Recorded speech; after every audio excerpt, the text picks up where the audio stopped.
Hello students, how are you? I hope you are fine. This is Dr. Sivakant Pathak, your favorite voice, once more with you to see one more new topic. Today this topic is concurrent forces, which we are going to see. Listen carefully, the concept is very simple. Once come in mind, will never forget. I have taken the name of topic concurrent forces and explained little when I was in Newton's second law of motion. But here I will discuss in detail about concurrent forces, means all the dimensions of concurrent forces. So be with us in coming time to see the clear funda of concurrent forces. Concurrent forces are a concept like this: when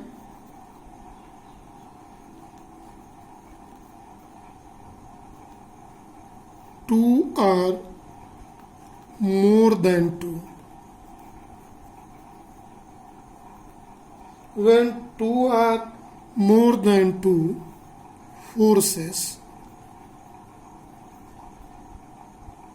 applied on a body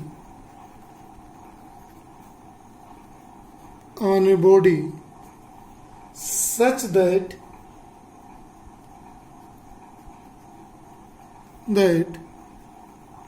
their line of action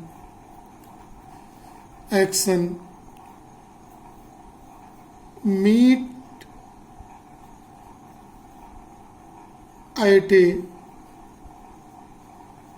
common point, called concurrent forces. When two or more than two forces acting on a body at the same point, we may say. It means more than two or more than two forces acting, we can say forces acting at common point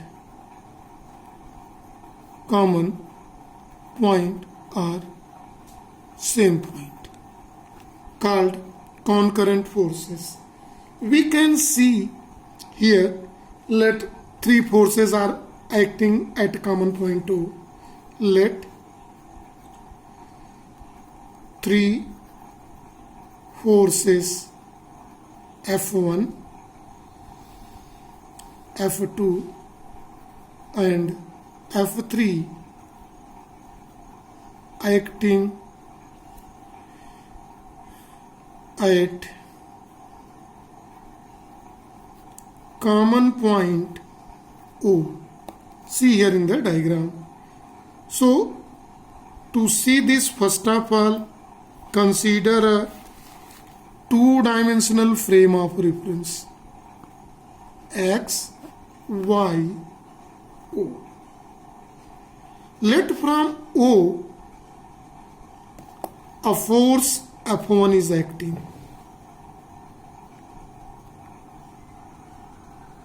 F1 is acting here, force F1 making angle theta with horizontal or x-axis.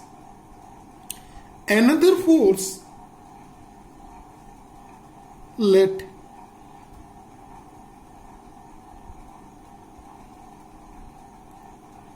F2 is acting, and this F2 made angle let, so is that theta 1 you take in the first case, here theta 2. Another force, let F3 acts in this direction with a horizontal theta 3 angle. these three concurrent forces M1, M2, F1, F2, F3 acts at a common point O here in the diagram. So to see these forces are said concurrent forces F1, F2, F3. We are going to get a resultant of these concurrent forces here in the case.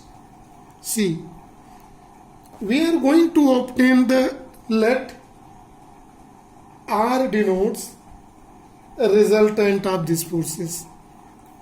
Let vector R denotes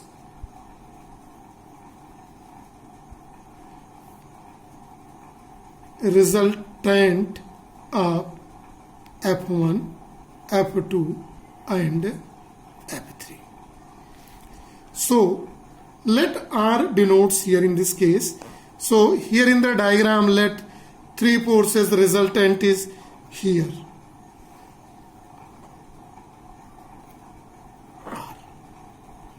So we may write resultant vector R is equal to vector F plus vector F2 plus vector F3 here in this case. By vector notation it is can be represented by this. Let this R denotes resultant of vector F1, F2, F3. We are going to obtain component of vector, component of vectors here. First, horizontal component here in this. So R vector, let it make angle alpha with the horizontal. So for the resultant C, their horizontal component along the x-axis is always Rx, can be written as R cos alpha. It is equal to the vector sum of first of the component, first vector F1 cos theta 1 plus similarly F2 cos theta 2 plus F3 cos theta 3. Write equation number 2. Similarly, vertical component along y-axis component, this is horizontal component means x-axis component. So it is denoted by Ry. So it is cos projection. Then another is, we are knowing sin alpha here is equal to F1 sin theta 1 plus F2 sin theta 2 plus F3 sin theta 3 in form of the component. Now, the magnitude of Rx and Ry, resultant R can be represented as Rx square plus Ry square. This is equation number 4. And see, it is Rx is this side, Ry is in that side. So tan alpha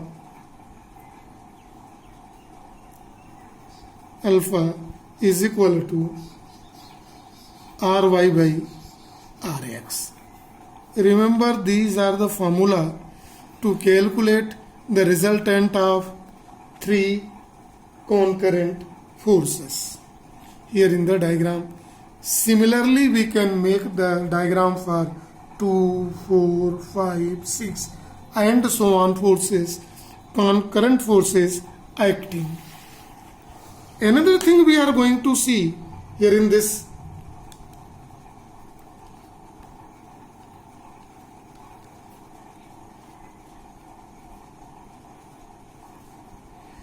equilibrium of three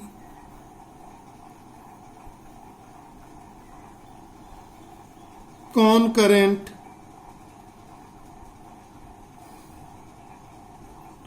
forces. See, one more small topic we are going to see. Equilibrium of three concurrent forces. Here term 3 is important here. This is not for 2 or more than 2. It is specifically for 3 forces, concurrent forces if acting. How can we made an equilibrium? Equilibrium means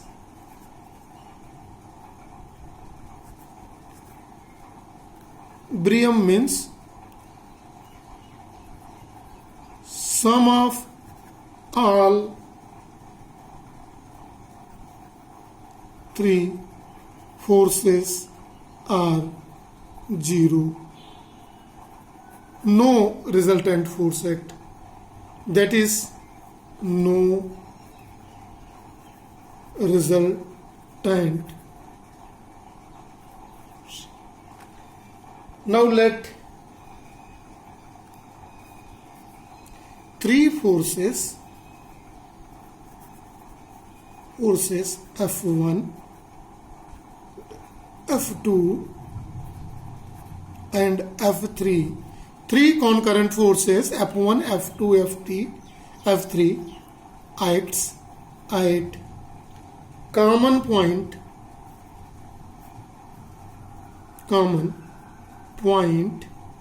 O. See in the diagram to here for the 3 concurrent forces, let it is a point where 3 concurrent forces act. Let this common point is O. This force F1 is acting here along O2A. Let's see another forces F2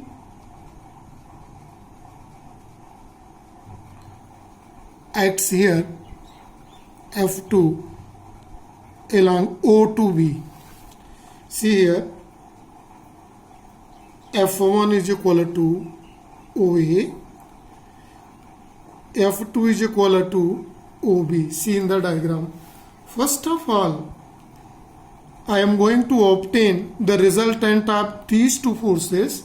Then we will see the third force in the consideration. So to obtain the resultant of it, we are going to obtain the law of parallelogram, in which the tail of 2 vectors joint at one place. So from here, from point B, head of vector F2, we are going to obtain a parallel line to OA here,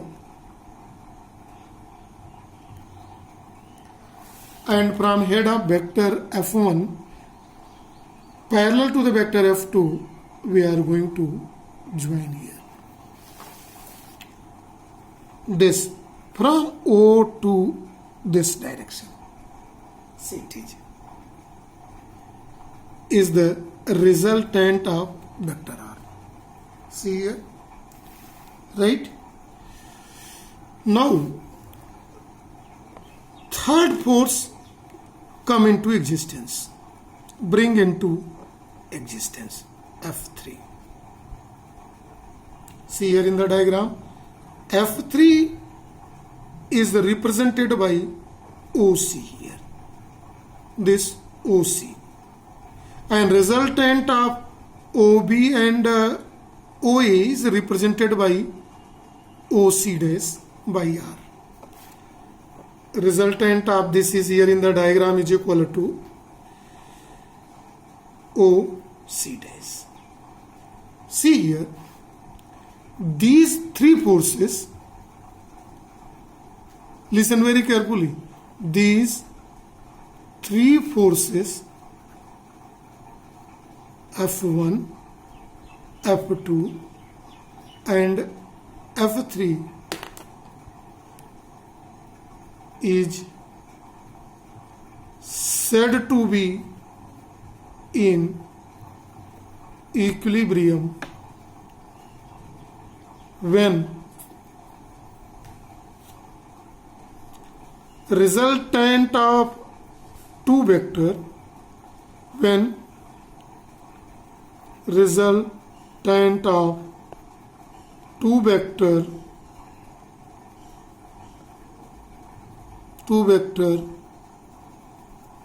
is equal to third vector and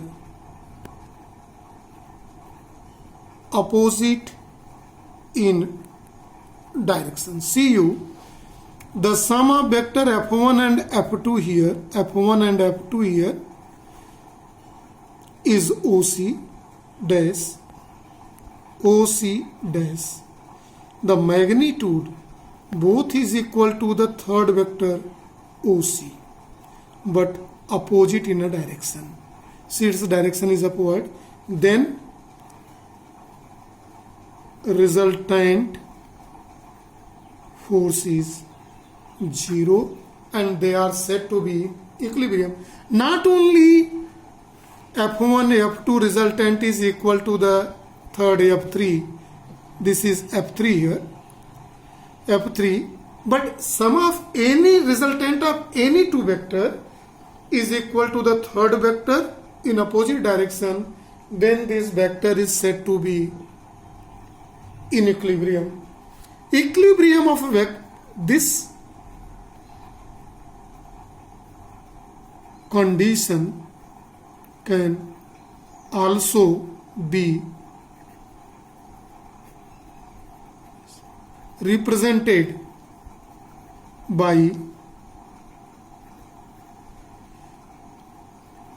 addition by triangle method. See, this equilibriumity where the resultant of F1, F2 and F3, summation of all three is a 0, which is represented here in the equation number 1, can be represented by the triangle diagram. To make this triangle diagram, let's see how I am going to make a diagram. First of all, I am going to make vector F1 of same magnitude in same direction. This is OA. In a triangle method, the second vector is drawn here along with in this and it starts from head of first vector to here. This is vector F1 here and this vector F2. From head of third vector, we are starting from a tail of third vector in the direction which is given here in this just below this of equal magnitude. See, it is vector F3. Resultant is C. A vector reach again point O. So resultant is 0. Then this implies that F1, F2 and F3 are in equilibrium. Now we are going to see one small topic here, but very important in the mechanics, that is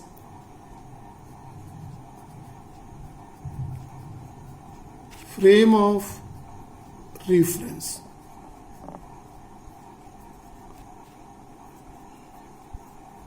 This frame of reference here at your standard student, the students are always in confusion to take this frame of reference concept. So listen very patiently to understand the concept of frame of reference. Once it will enter in the mind, will never forget in the whole of the life. There is very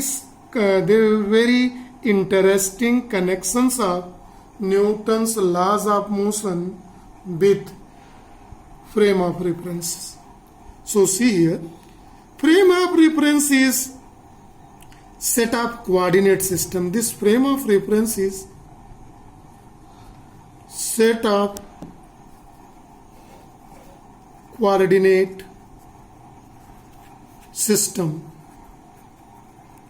in 3 dimension, in 3D. Set of coordinate system in 3 dimension. Right?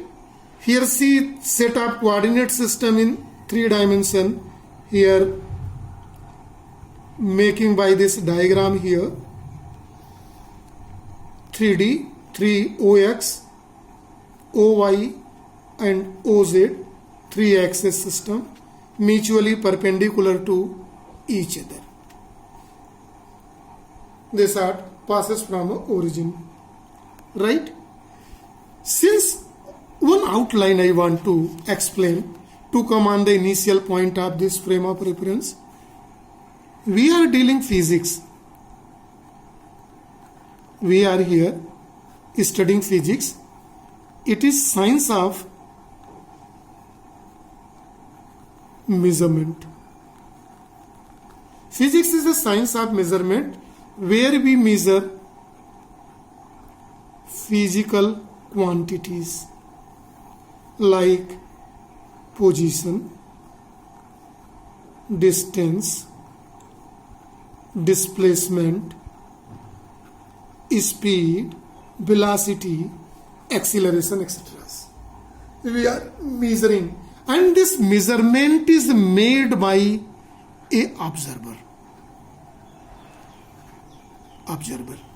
The observer may be you, I, or anybody who is obtaining the physical quantities, measuring the physical quantities like position, distance, displacement, speed, velocity, acceleration, momentum, force, etc., etc., and so on. So the observer.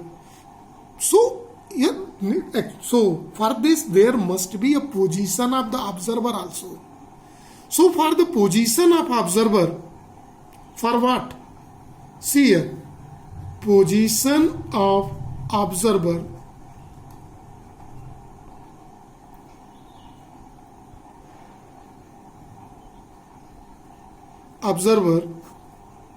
frame of reference is considered, where position of observer is considered as a origin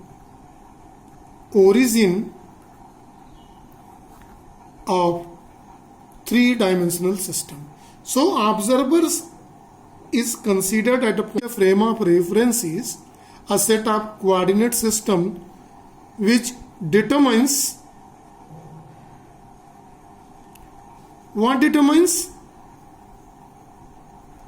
position of observer, which determines the position of observers. Right? Frame of reference is of 2 types. Frame of reference is 2 types. First, inertial frame of reference.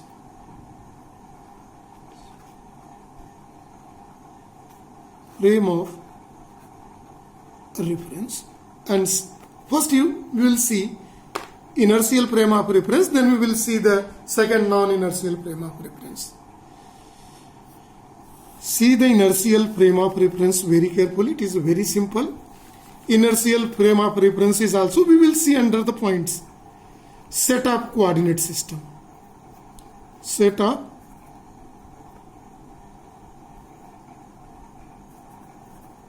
coordinate system. In which dimension?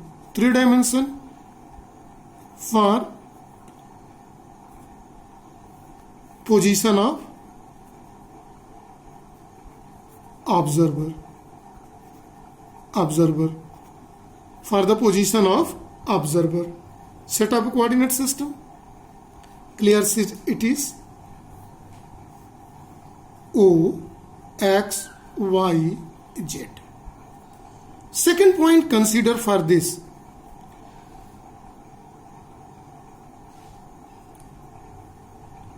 inertial, this frame for inertial frame is either stationary or moving with uniform velocity. A frame of reference is said to be inertial frame of reference if either it is C in the circle with blue pen stationary, or second blue ring moving with uniform velocity, right? Either this frame of reference is stationary, the position of the observer point considered at origin here. If it is either stationary, one second point keep in mind here regarding inertial frame of reference, stationary or moving with uniform velocity. See very carefully for the third part. If any particle position is either stationary or moving with uniform velocity, this term came in the Newton's first law of motion. A body is in the state of rest, want to be remain in the state of rest. A body is in form of motion, want to remain in the uniform motion until or unless external force act or not. So here, if we want to keep the position of observer in the rest or moving with uniform velocity, so in that condition, no force act. Otherwise, when the force will act, acceleration act, then the observer frame cannot be live in either the state of rest or state of uniform motion. No force acts mean the next point here, point number 1 under the point 2, it is here, it is 3, and the fourth is means no acceleration act, neither force, right? If no force act, no acceleration act, so position will be, if it is in the state of rest, will be in the state of rest. If it is in the state of motion, will be in state of motion. In that condition, Newton's law holds. Especially first law in which this statement is given. First law, that is law of inertia. This is about inertial frame of reference. Now we are going see in this space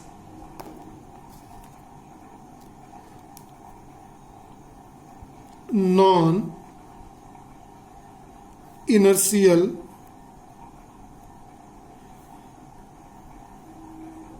frame of reference. See here, a frame of reference is said to be non-inertial frame of reference when it moves with variable velocity, neither stationary nor moving with uniform velocity. This frame moves with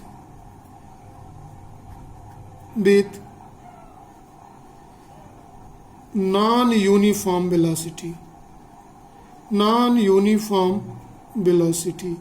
Point number 1, it must be clear. It is not like that the previous frame, when the frame of reference is either stationary or moving with uniform velocity, and this condition can be only possible when no force act. No force act means no acceleration act.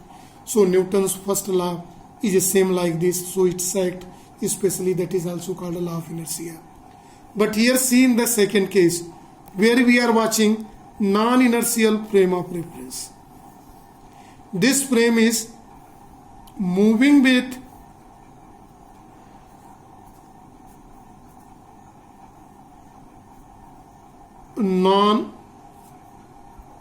non-uniform velocity. If it is moving with non-uniform velocity, see carefully. How velocity variable? It means acceleration acts. If acceleration acts, so naturally, third, force act. Force acts. See, in the Newton's first law of motion, actually in all the Newton's laws of motion, the basic law is only the first law, which gives the quality of a force and gives the concept of inertia, in which the position is either stationary, the body remains in stationary if it is in a uniform motion state, want to remain in the same state. This is possible when no force act. And here in the non-inertial frame of reference, acceleration act, force act, it means Newton's laws